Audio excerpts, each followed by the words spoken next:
नेपाल में आई भीषण बाढ़ के बीच भारत ने बढ़ाया मदद का हाथ।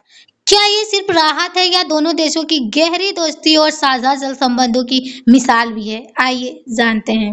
हम मित्रता को बहुत गहराई से महत्व देते हैं। नेपाल ने बाढ़ राहत के लिए भारत द्वारा उठाए गए कदमों के लिए नई दिल्ली को धन्यवाद दिया। यानी नेपाल का कहना है कि वो भारत के देश के साथ बहुत मतलब अपने रिश्ते को दोस्ती को बहुत महत्वपूर्ण मानता है, जिससे कि नेपाल ने बाढ़ के राहत के लिए भारत द्वारा जो उठाए गए कदम या जो सहायक किया है, उससे उन्होंने हमारी नई दिल्ली की जो राजधानी दिल्ली के उसको धन्यवाद उन्होंने किया है।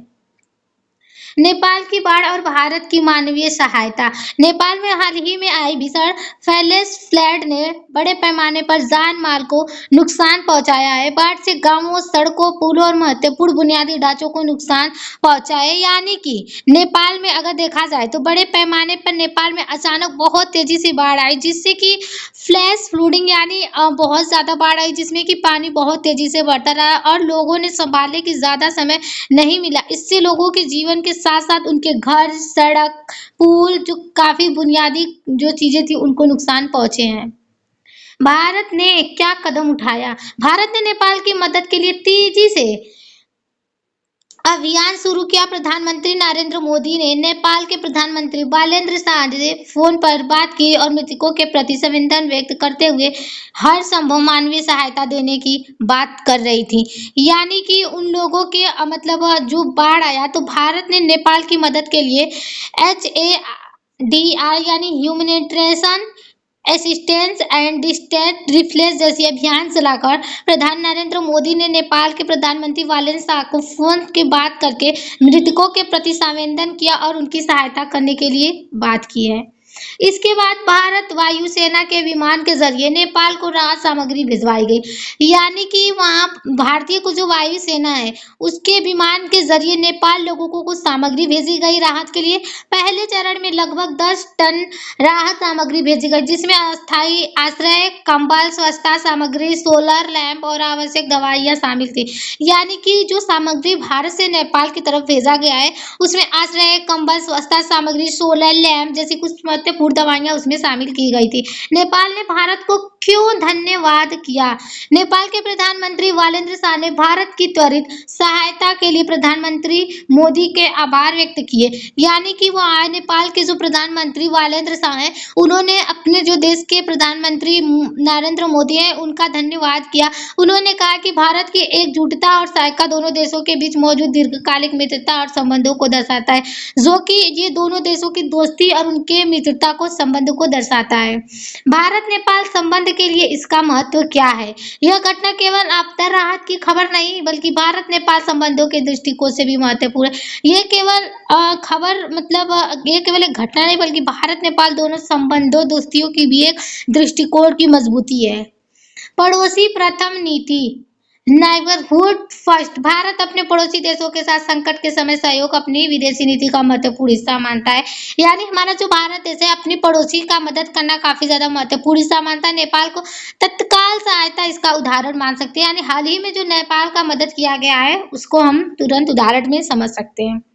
उत्तर प्रदेश और बिहार क्यों महत्वपूर्ण? नेपाल की नारायणी नदी भारत में गंडक नदी के रूप में आगे बढ़ती। नेपाल में अत्यधिक बारिश या अचानक बाढ़ आने पर इसका प्रभाव भारत के बिहार, उत्तर प्रदेश के कुछ क्षेत्रों पर पड़ सकता है। यानी कि अगर देखा जाए तो नारायण नदी पर भारत गंडक नदी के रूप में आगे बढ़ सकता है क्योंकि वहां पर अगर नेपाल में बहुत ज्यादा बारिश के कारण बिहार और उत्तर प्रदेश के कुछ क्षेत्रों पर इसका असर हो सकता है। इसीलिए नेपाल ने बाढ़ की स्थिरता पर भारतीय प्रशासन की नजर रखता है।